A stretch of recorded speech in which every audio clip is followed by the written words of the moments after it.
we start this comprehensive capsule for comprehensive ophthalmologist series.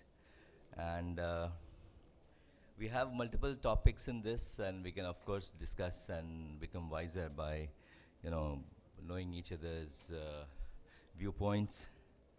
And to begin with, something which is really the most dreaded thing that we always, are scared about is endophthalmitis. And we have Dr. Lalit Verma, who has done a lot of work on endophthalmitis. So I'll request him to start the proceedings and start the session with the first talk on prophylaxis of endophthalmitis.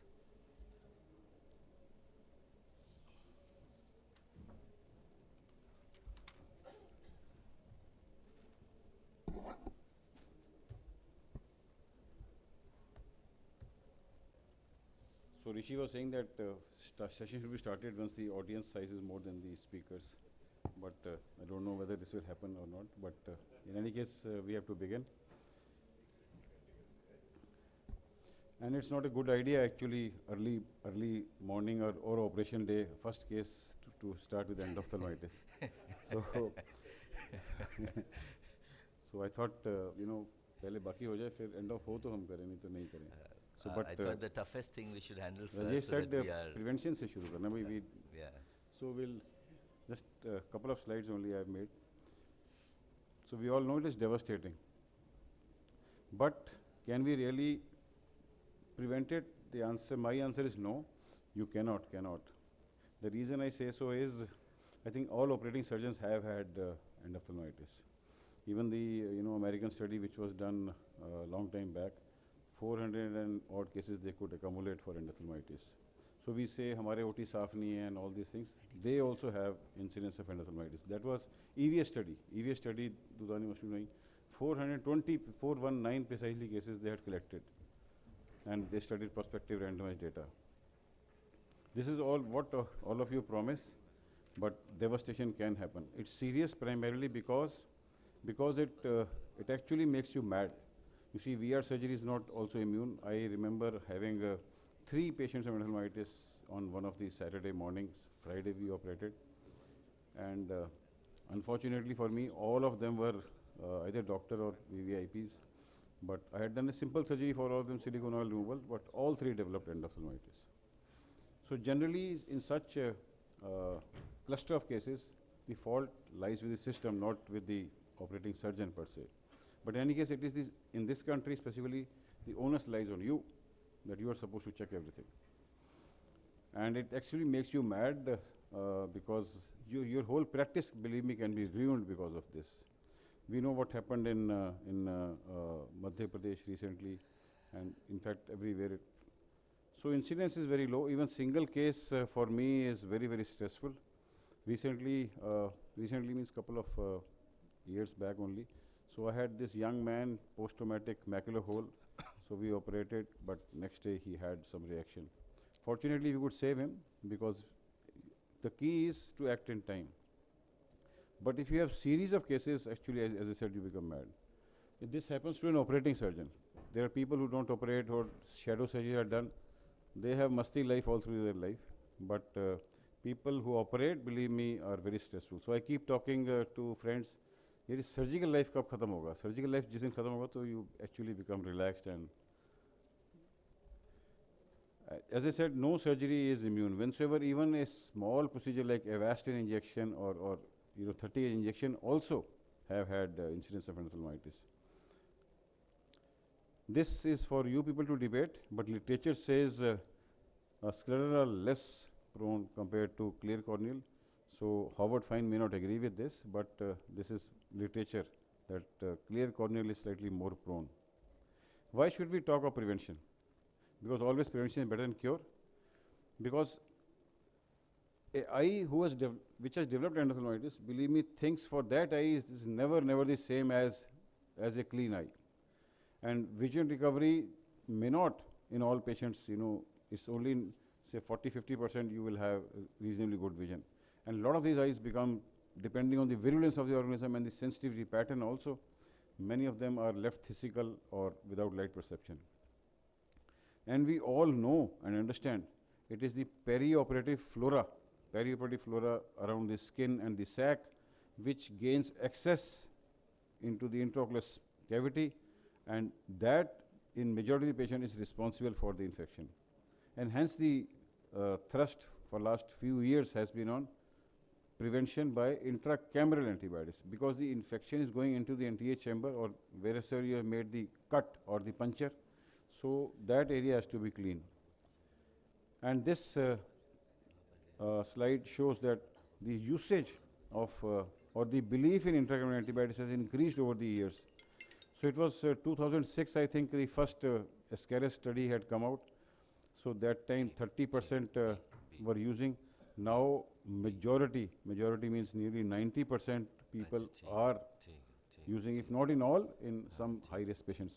So usage of intracameral prophylaxis has increased. And this has been a global thing. European study was in 2007, as I said.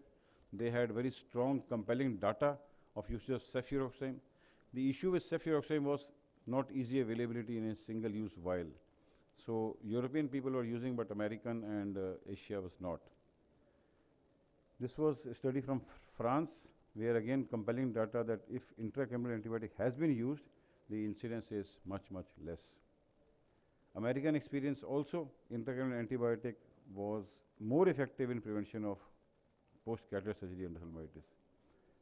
So this is an important graph, slightly complicated, but the black things, this was in 2005, and this blackness has reduced. That means people who are not using antibiotics have reduced.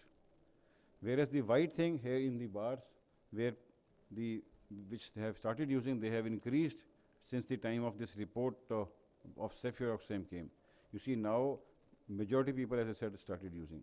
The other is this hidden triangles, which shows the incidence of endophthalmitis has come down. So wheresoever people have used antibiotics, the incidence has come down.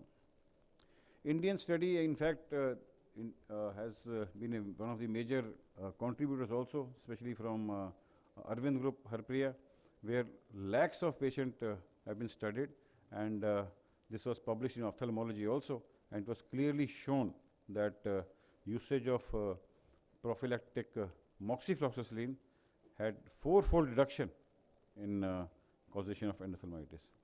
And it was very heartening to see this. I have copied from American Academy website, David Chang recommending, based on Arvind Eye study, that we should be using this because of the compelling evidence. And this graph again shows how this incidence, because of usage, has come down to very, very low levels of 0.009% or so. The issues always has been, because there are 3 things which have been propagated. One is cefuroxime, one is vancomycin, and other is moxiflox, is the availability as single use. Now in Europe, cefuroxime is now available for last few years by the name of Aprocam. Cefuroxime is available. But believe me, nothing can, see all this prophylaxis, this can't take away the importance of ruling out preoperative local sources and peroperative, paying attention to the wound construction, paying attention to sterility of the instrument, single usage instrument. Believe me, all of us sometimes become lax and keep roaming around with syringes and multiple usage in multiple patients, and drapes to isolate the lashes, and 1-minute contact time or 3-minute contact time of betadine inside the sac, apart from painting. So these things can't take away the usage of intracameral antibiotics, which I've listed the last, but is also very, very important. So good wound construction, betadine, drape lashes, do not compromise on this. You can't just say that it's a 5-minute job, cataract, I'll come out. You never know what can happen when. So there were AS guidelines which were printed, which there was some controversy whether you should use topical antibiotics or not. Although majority said no, but majority of the survey which was done, they did use topical antibiotics, although literature does not support this, that usage of antibiotics 1 or 3 days is definitely causing reduction of antibiotics. But betadine, sterilization of instruments, there is no doubt.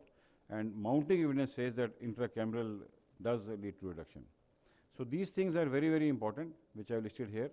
Betadine on the skin is, and in the sac, contact time you have to give for contact time, and proper usage of the speculum to isolate and these lashes is very, very significant. And do not compromise on your OT protocols. Do not go in for cheaper fluids and other things which can actually mar. Thank you very much. This is what I wanted to stress. Thank you, sir. Next topic is acute chemical burns, which is a true ophthalmic yes.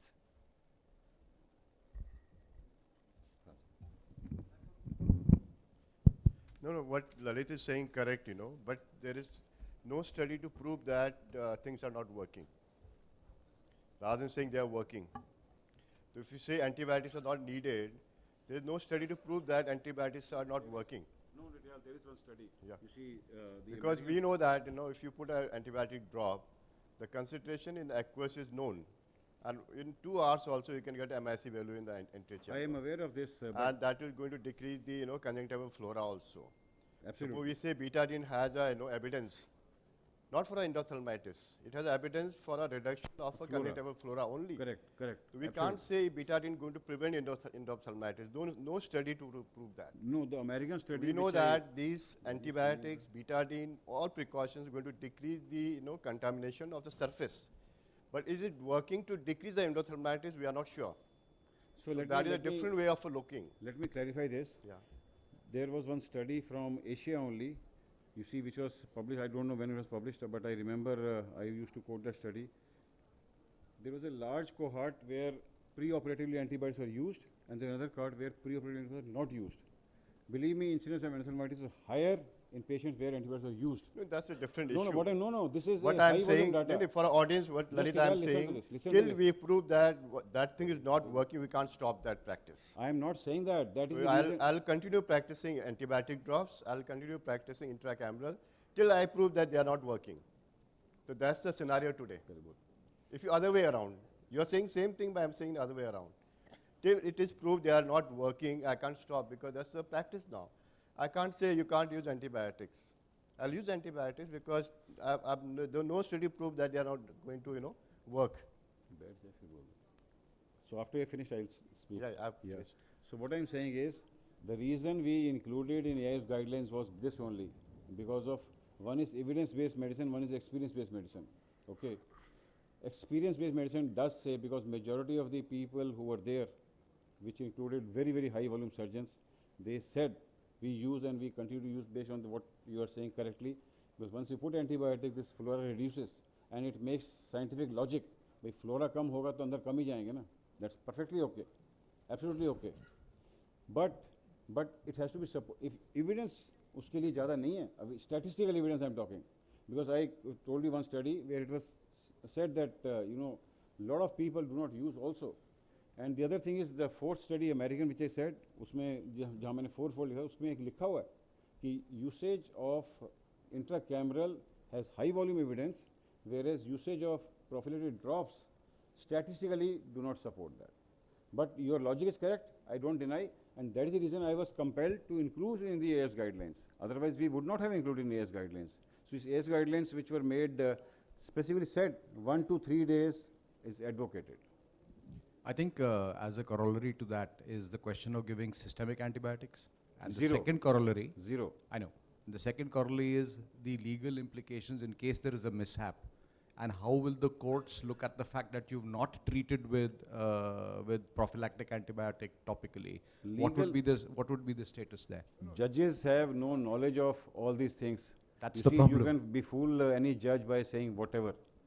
But in judges, these guidelines have been produced, and a lot of ophthalmologists have been saved because of following these protocols. People who maintain documents, registers in their operation, they have been saved. भाई हमने तो ये सब follow किया था, हो भी गया तब भी कोई बात नहीं है. But documentation is very, very important. But majority, you see, even at center of site, we prescribe 1 to 3 days. I'm not saying that you should not use. What I'm saying, the evidence चाहिए ना उसके लिए. Evidence means statistics. Statistics as of today is not in favor. Is not in favor. Both And ways, you are all high volume either surgeons. you You prove or discuss and disprove, debate. both are not there. Either you prove or disprove, both are not there. Yeah. In that way, the conventional practice has to be practiced. Yeah. If I look into surgery in the body, not eye, any surgery, prophylaxis has to be given.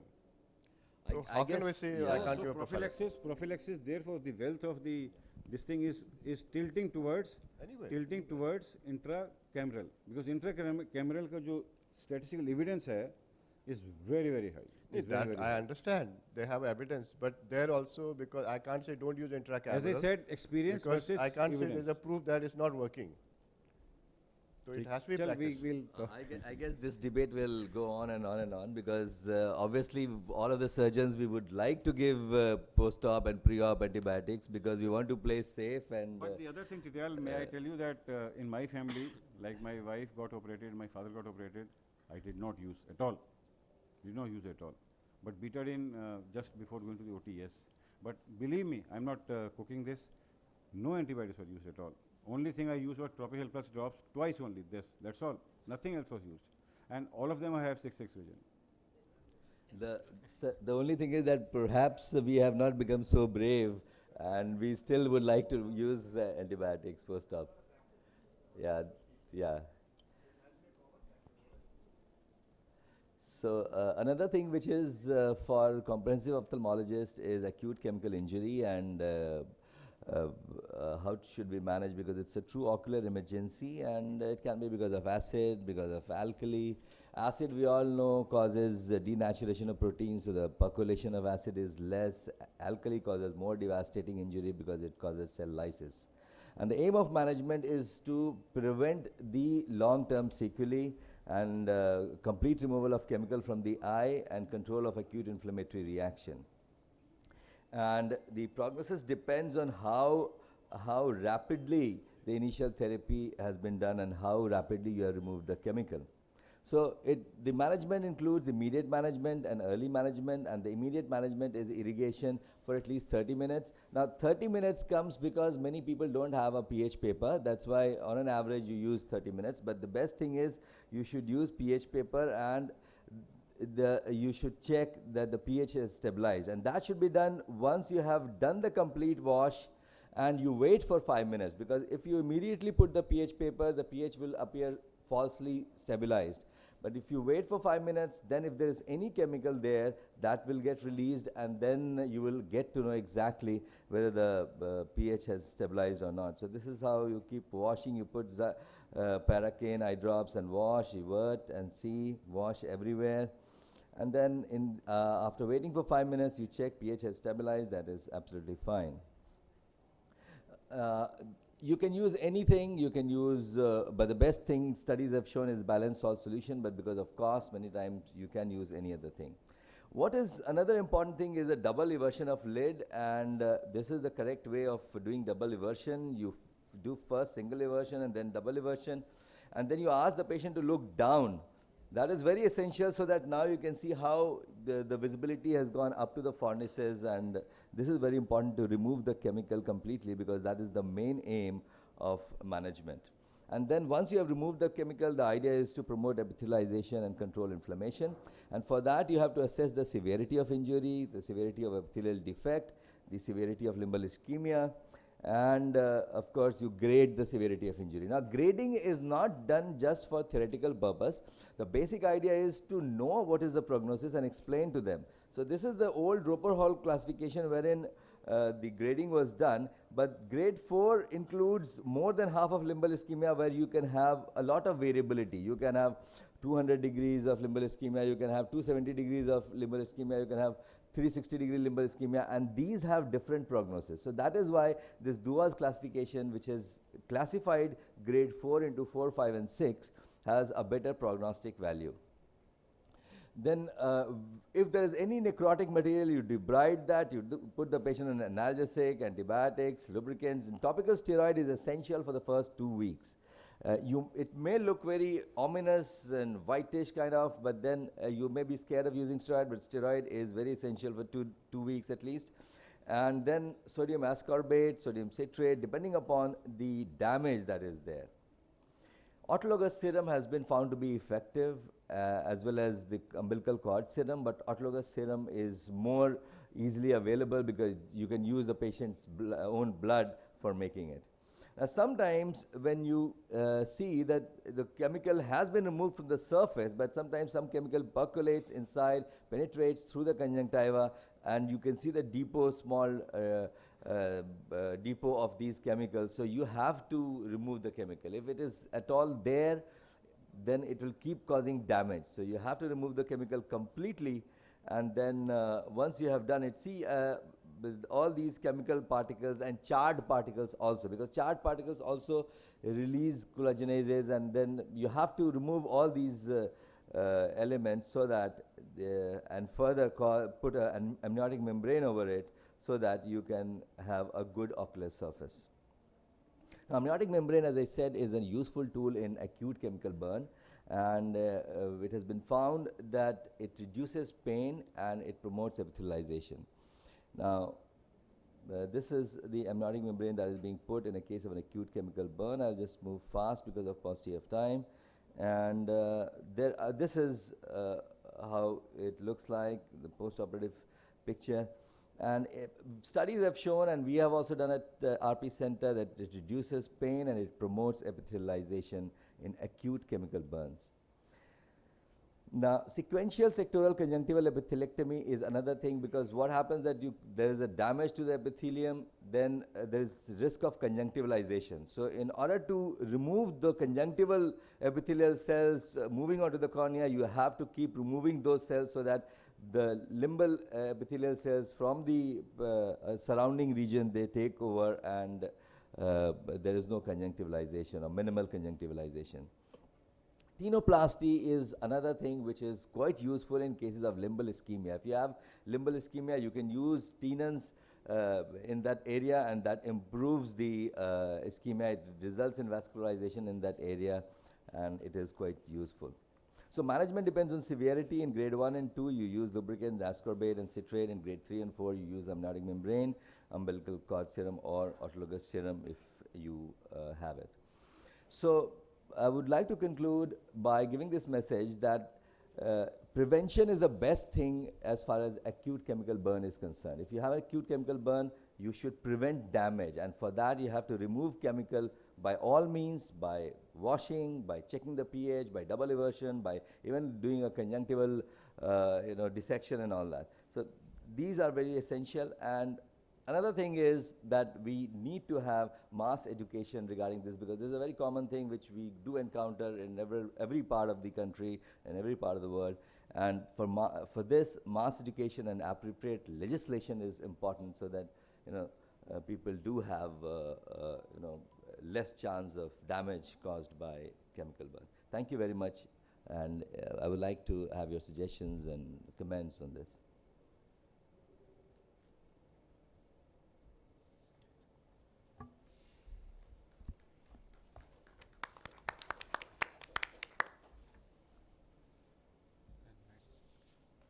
So I now invite Dr. Rishi Mohan sir for his talk on suturing perforating corneal injuries.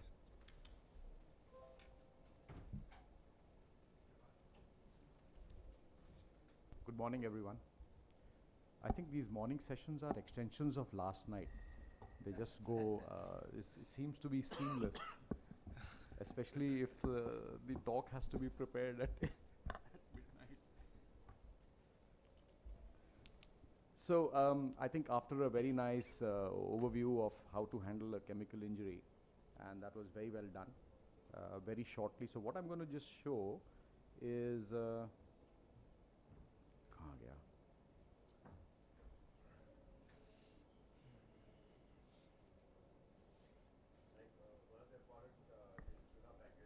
Yeah.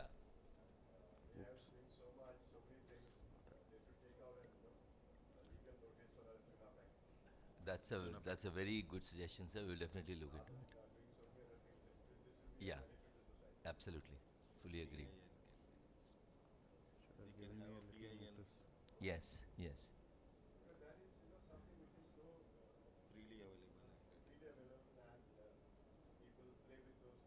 Yeah. Yeah. It's a very good suggestion, sir, and we will definitely. Since I have presented it, I will take it personally to do.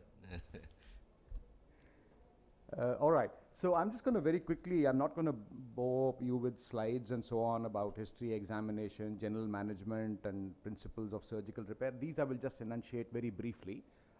Firstly is to restore the anatomical integrity. That, of course, would be pretty much the principle of any wound repair. And to realign the critical elements. And what is the critical element in a corneoscleral injury? Which is the basic landmark? That is the limbus. And I'll show you one clip which will highlight that.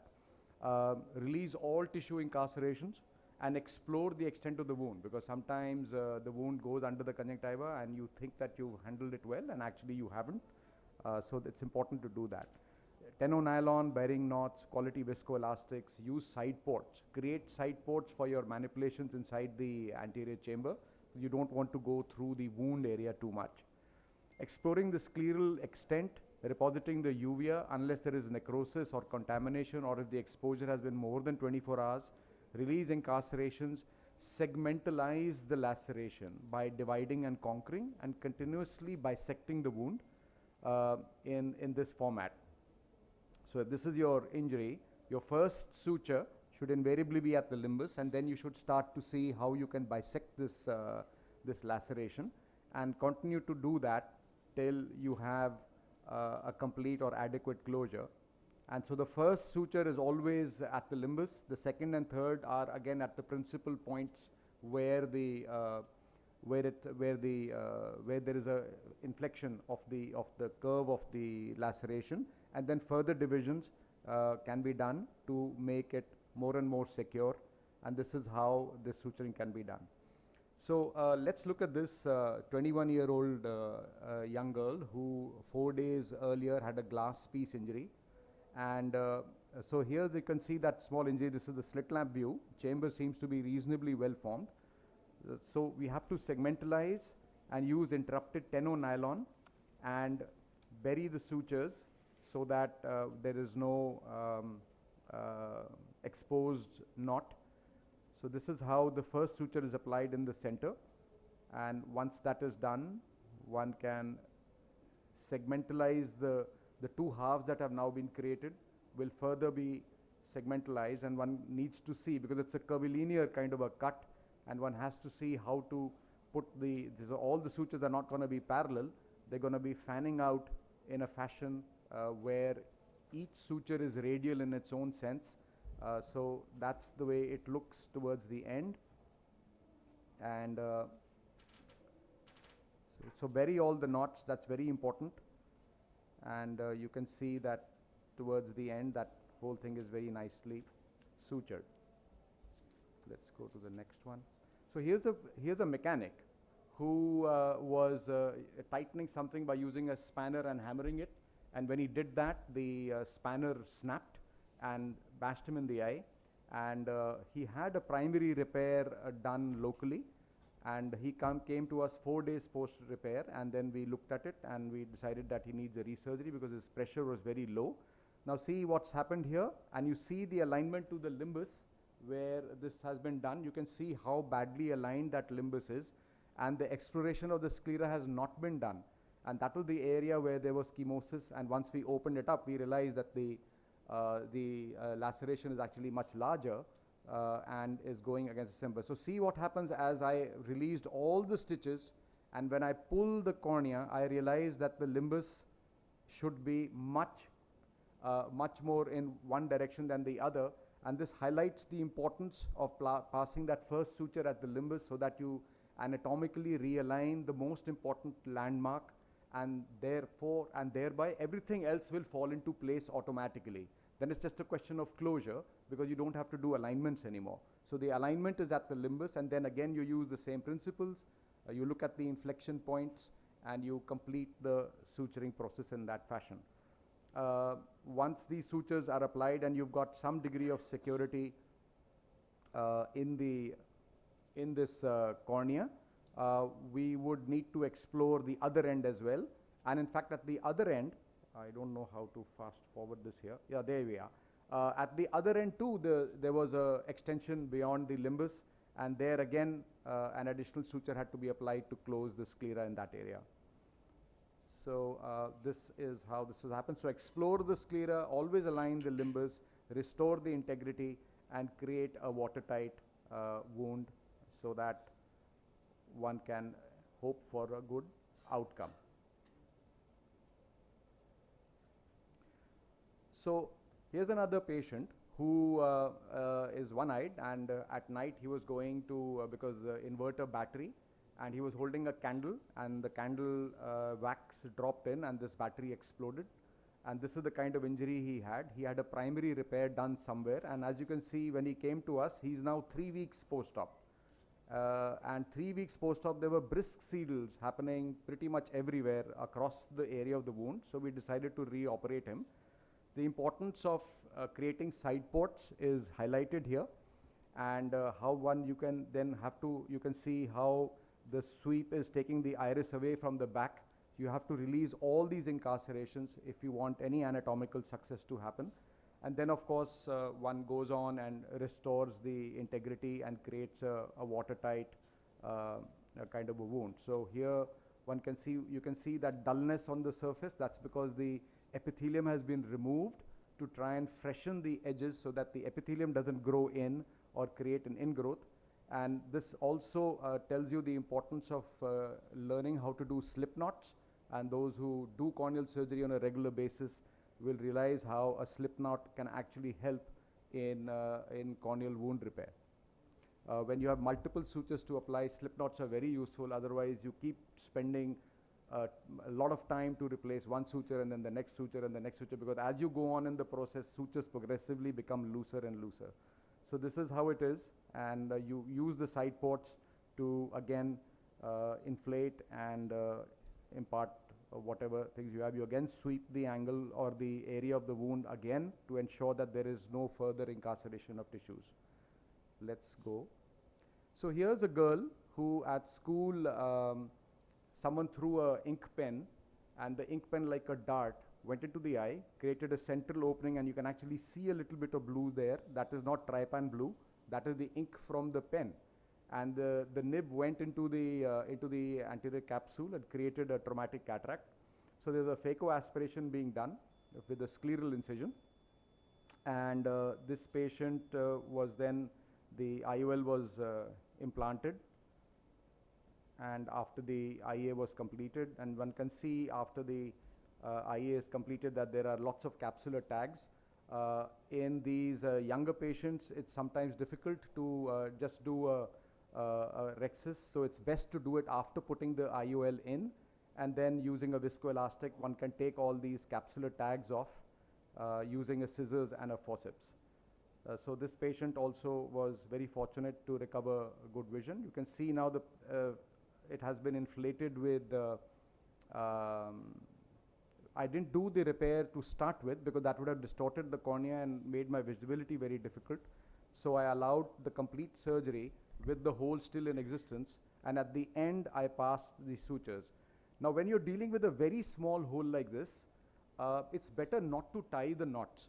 So what I do is I will pass the sutures and just leave the threads over there and not tie it, and do it at the end. Once you've passed all your sutures, you do it at the end, and you'll find that you are probably in a better position to titrate the way you would like these knots to fix. So that's a very small wound. It's only about a millimeter and a half or less, and in that little area, initially 2 sutures were applied. I was thinking that 2 might do the job, but as you'll see in just a moment, 2 sutures didn't work.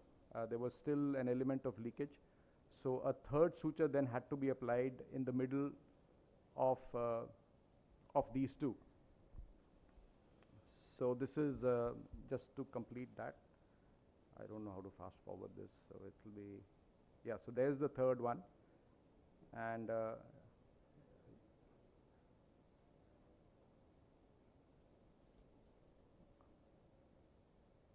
so there it is. Now you can see that it's watertight.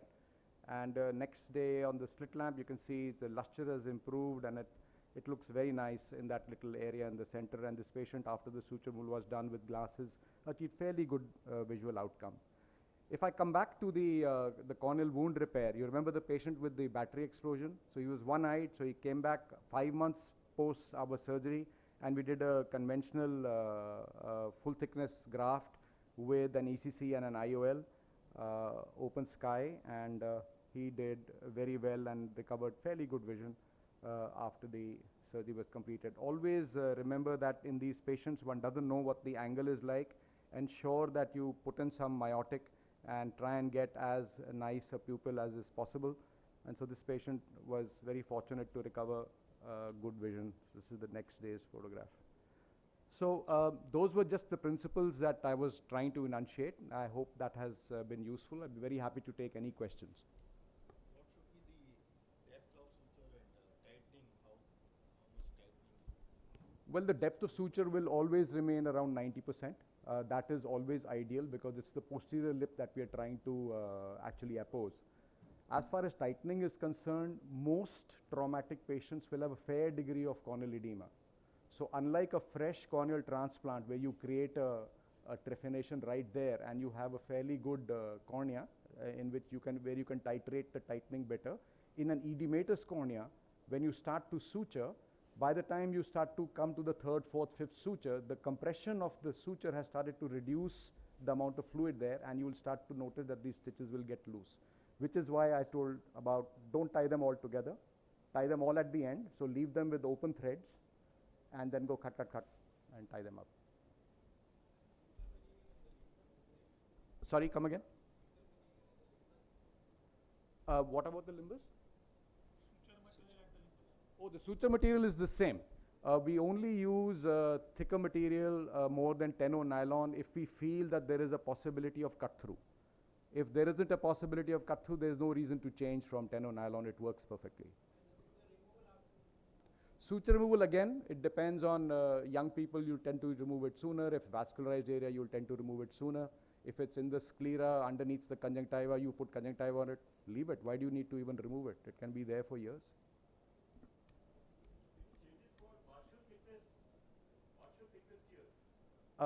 Invariably, when you look at these patients, there'll be an area which is full thickness and there'll be lots of areas where there'll be partial thickness. You have to play with those flaps in such a way that you can oppose them, but always do the deeper parts first because you have to restore the anatomical integrity and then see how these superficial patches, sometimes you need to do multiple layered suturing to achieve your objectives. Sir, I have a question about these children. There are a lot of children who come with conjunctival lacerations, and one is left with the debate of whether to do a GA or just let it be, sometimes those grey ones. So what would be your take on that? I believe if you leave it open later, it may cause, adhesions and all. So would it be a good idea to suture off all conjunctival lacerations? Pure conjunctival conjunctival lacerations. Generally, if it's less than 4 or 5 millimeters, I would just tend to leave it. If it's more than 5 millimeters, my own experience has been there's no harm in doing an examination under anesthetic. You'll be surprised sometimes what you'll find. You might find a foreign body, you might find a deeper laceration, you might find a small scleral tear. Again, there may be a partial thickness scleral tear wherever the laceration took place, which you don't need to suture. Unless it's, of course, full thickness, then you need to do something about it. Thanks. Thank you, sir. Thanks. Next talk is by Professor G.S. Titiyal, sir, on managing posterior capsular tears.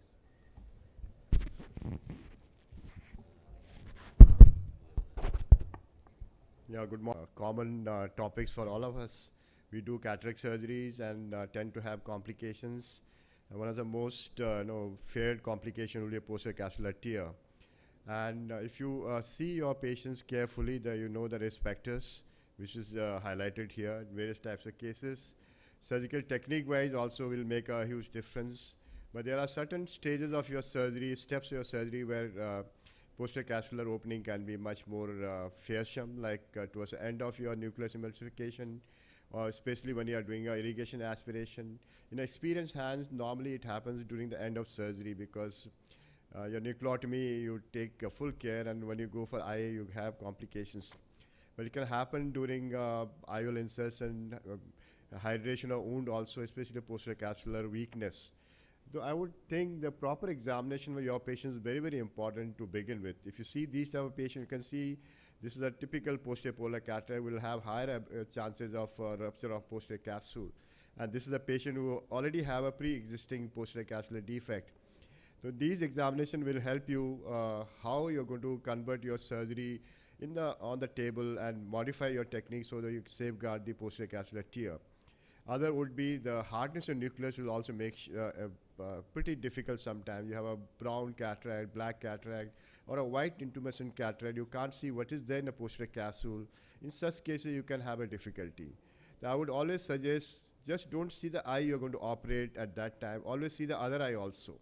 There's a telltale sign in the other eye also, poor pseudophakia, ACIOL, aphakic eyes, bullous keratopathy. That will give you some sort of a clue that this surgery in this eye can be difficult. But if I can access the anterior segment OCT for all my patients, I like to see the posterior capsule before I take them for a surgery. So this is my anterior segment OCT. You can see this is a thick plaque in the posterior side, but my posterior capsule is absolutely clear. So this patient is going to have a lesser chance of posterior capsular dehiscence. So this is another case. You can see here, I can delineate the posterior capsule correct here, but this area, the posterior capsule is not delineated, or a posterior plaque is quite adherent to the posterior capsule. So this patient, you need to do a good hydrodissection before you go for a manipulation inside. So you can see this is patient where I can't see the posterior capsule at all. So this patient again require a careful dissection for such patients. So this is a patient already has a posterior capsular tear. The bulge, which is, you can see a convexity towards the vitreous cavity, tells you that there's a PC defect. The pre-op examination tells you what type of case you are handling with. But if you have access to intraoperative microscope, which has an OCT, again, I can delineate my posterior capsule clearly. And I can also access, after I've done a hydrodissection, what is the posterior capsule at the end of my hydrodissection. You can see here the clear space between nucleus and epicortex and the posterior capsule. So I've got a good delineation, and I've got a good hydrodissection also, and PC is clear. So my surgery is going to be simple here. If I do some sort of a wrong technique, maybe posterior capsule will get dehiscent. Otherwise, this surgery should go quite okay.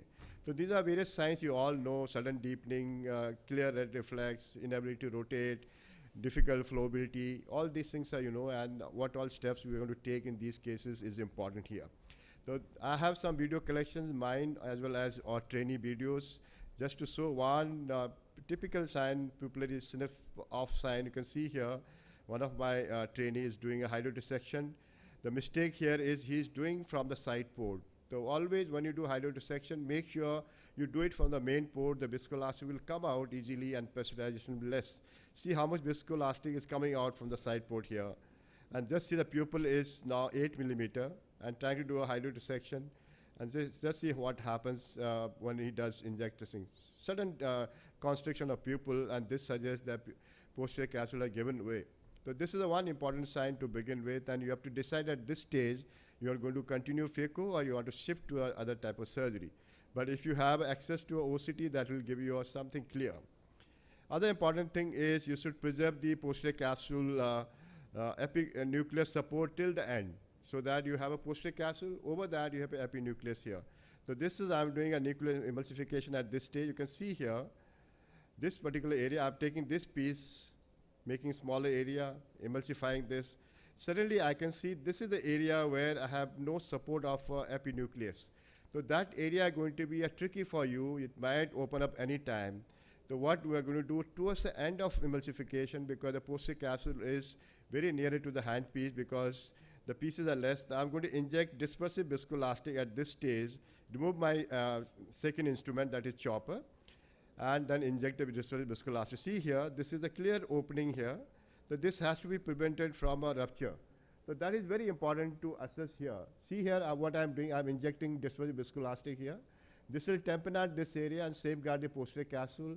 Subsequently, you can clearly emulsify the nucleus and make sure you have a comfortable time. Keep injecting dispersive viscoelastic instead of using chopper, and you can complete the phaco very easily without damaging the posterior capsule as such.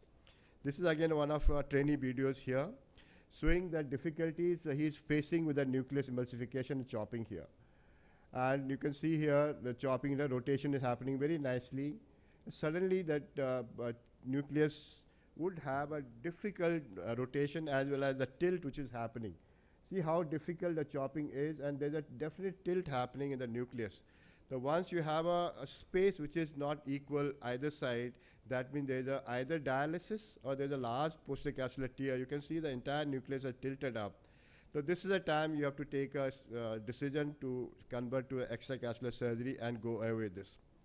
So sometimes you can have a case like this. Again, a trainee video here. You can see, you can already see a space here, which may be a case of posterior capsular tear to begin with. So what the surgeon is trying to see if the nucleus can be rotated here. And he thought maybe he can rotate and do a emulsification here. But I'm pretty sure there's a vitreous in this particular area. As you go with the handpiece, you put on your fluid, the nucleus will drop out into the vitreous cavity, drop in. So that should not happen. You could have done a pars plana infusion at this time and retrieved the entire nucleus and completed the surgery. Now this requires a BR surgery subsequently. So this is one of my patients where I was doing a nucleus in a grade 4 nucleus. Emulsification going quite all right. You can see almost half the piece is taken away. And once I reach this stage, rotate this nucleus to a comfortable area. I'll do emulsification at that time. You can see clearly it's been done. Now I'm left with 1/3 of my piece. I thought I'll just pull this nucleus because rotation was a little tough. Away side, you can see how the nucleus rotates backwards and my handpiece touches the posterior capsule. So sometimes if you have a larger piece, don't try to flip it. Always rotate to the axis where you can do a good emulsification and safeguard the posterior capsule. If you remember my second video where I had prevented the open posterior capsule by viscoelastic, that is important here. But I have dispersive viscoelastic here. I'll inject it, safeguard the posterior capsule opening, tamponading. Then put a 3-piece IOL onto the rhexis. Then take away these pieces onto the IOL. So this is the IOL scaffold, a technique popularized by Dr. Amar as such. But many people do it comfortably. You can see the pieces here and you can emulsify subsequently without increasing the posterior capsular area. So I'll just show one more video where a PC tear can happen in a posterior polar cataract despite doing a femtosecond application. Comfortably, I have done a nucleus emulsification. I'm at the stage of aspiration here. Most posterior capsular plaques will open up during the aspiration. You can see the tear has already visible here. And normally it is an elliptical tear in the center. If you don't manage at this stage, it will go through limbus to limbus and things will be difficult. So what I am doing, I'm injecting dispersive viscoelastic and converting this small tear to primary posterior capsular axis. Subsequent surgery is effective. The idea to show this video was to pick up the tear early so that it doesn't enlarge further and you can safely do a surgery subsequently with implantation. The post-op, you have to see all these cases to look for posterior segment problems. Always look for other risk factors for your patients. And most important thing which we see in a PC tear is when you can't implant PCIOL, there'll be an increased incidence of floaters, detachment, CME, secondary glaucoma, endophthalmitis, and PBK. Very, very significantly, diabetic retinopathy might increase. But most importantly, if you have not counseled your patient appropriately, you can have a very difficult time for yourself also. To summarize, do not panic. Look for evidence of PCR in early stage of your surgery so that you can prevent further complications. And always take care of your vitreous, which is going to be a major problem for a PCR patients. If there's no vitreous prolapse, things are all right. If vitreous prolapse, make sure you see vitreous clearly, remove clearly, and maintain the cornea clearly for subsequently. Thank you for your kind listening.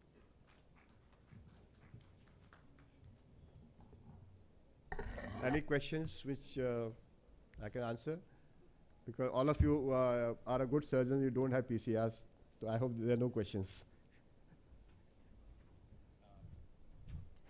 I invite Dr. Namrata Sharma, madam, to show us cases on corneal edema in cases after cataract So I surgery. think it has to be a very quick presentation because we have hardly 3 minutes left. Can we have the presentation? I'll just focus on the videos, I think. Where is Presentation.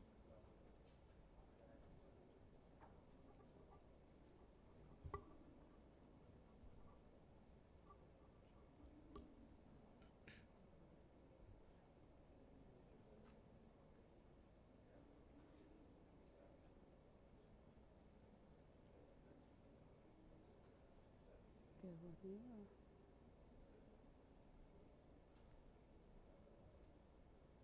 Very good. दोबारा लगाओ.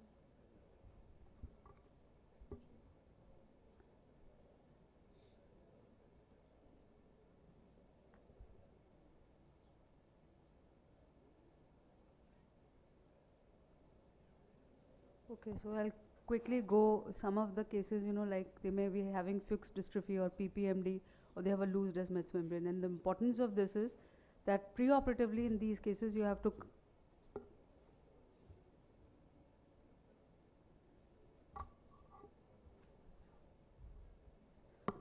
importance of that is that you have to preoperatively only counsel the patient that a careful surgical planning that there may be problems, and you have to plan these cases very carefully so as to avoid Descemet membrane detachment. If it's a loose Descemet's membrane, then you plan your incisions accordingly. For instance, you would do a superior incision rather than a temporal incision, because if there is a DMD present, then in those cases it is best to put air bubble.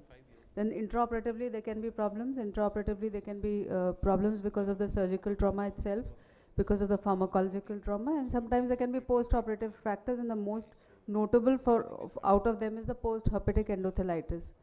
Now, after phacoemulsification, the incidence of Descemet's membrane detachment is 0.04 to 0.5%. Doesn't matter, you can listen to me. So, slit lamp evaluation, you may not be able to pick up these cases because it's again leaving. You may not be able to pick up these cases because the post-op course is so stormy. And there's so much of corneal edema that you can't actually make out that there's a Descemet's membrane detachment there. And in these cases, whenever you have a corneal edema after phacoemulsification, I think the most important tool is anterior segment OCT. Because you need to know if there's a Descemet's membrane detachment or not, and you need to address that. So that is the most important tool that is there. And if there's a DMD, you can immediately you can do a desmetopexy. Then it is important to know whether the DMD is planar, is non-planar, central, peripheral, or combined, superior, inferior, and then it has been described variously also as rhegmatogenous, tractional, or bullous. So whenever there's corneal edema present, first thing is you start medical management, which will be with topical steroids, topical hyperosmotics such as sodium chloride drops and ointments, cycloplegics, and anti-glaucoma medications. However, if it does not resolve despite this, then you have to take other measures.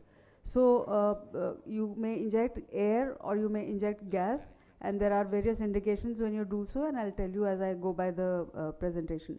And this is video to show how you would go for a sectoral corneal edema. Now in this case, the corneal edema is present, so you go preferably from an area which is clear with a 30 gauge needle after pilocarbonising the pupil, and go a little obliquely so that when you take out the needle, the gas or the air doesn't leak out.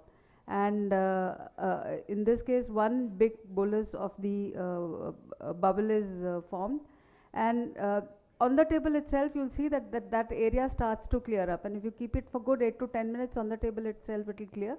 And as the needle comes out, you put some pressure over there or put a blob of viscoelastic.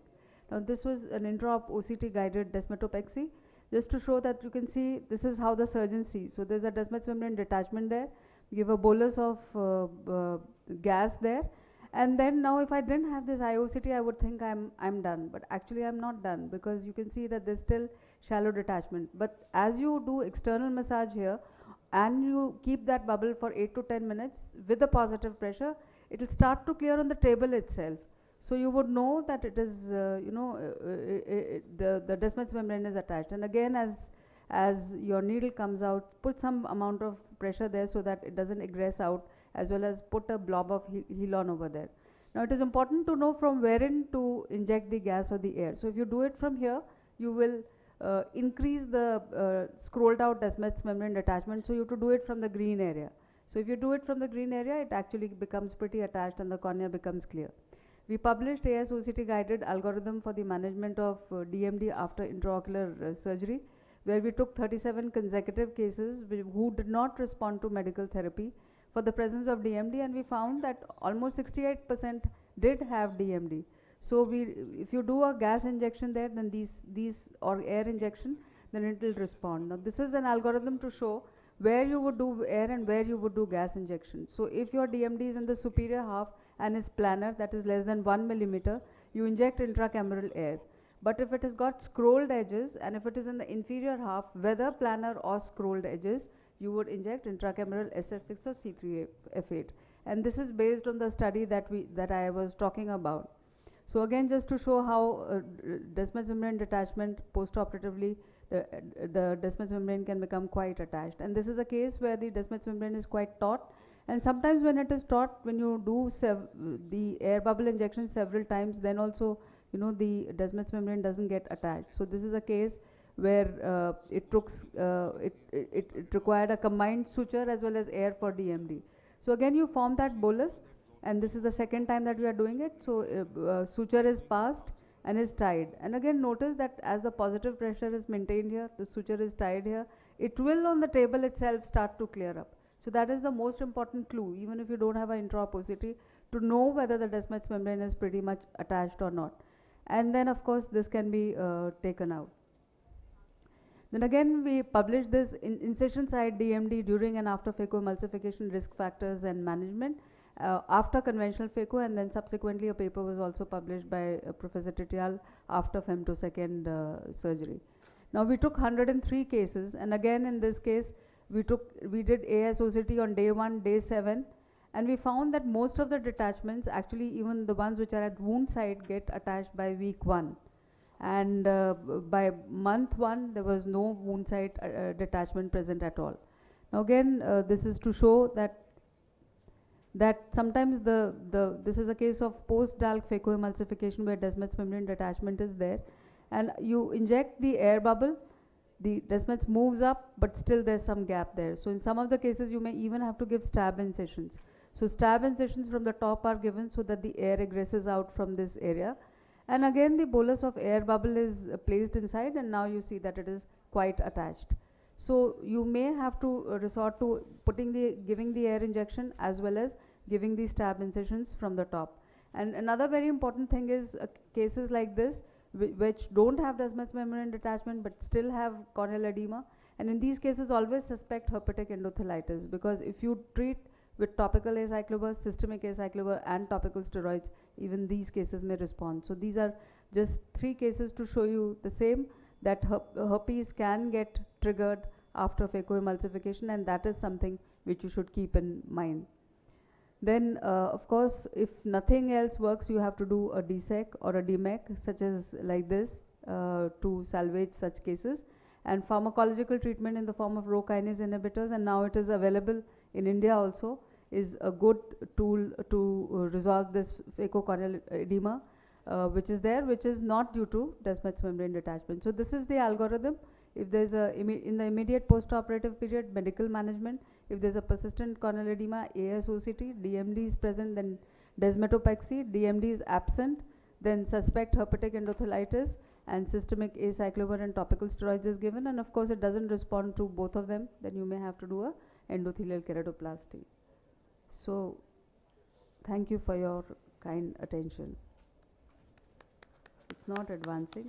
So these are the conclusions. Whenever you have persistent corneal edema after phaco, important thing is to do a very good slit lamp evaluation, anterior segment OCT. If there's a DMD present, then pneumodesmetopexy should be done. Herpetic endothelitis should always be suspected, and if there's no resolution, then endothelial keratoplasty after 3 months. Of course, pharmacological therapy may replace endothelial keratoplasty in future. Thank you very much for your kind attention. Thanks a lot, man. I think we're right on time.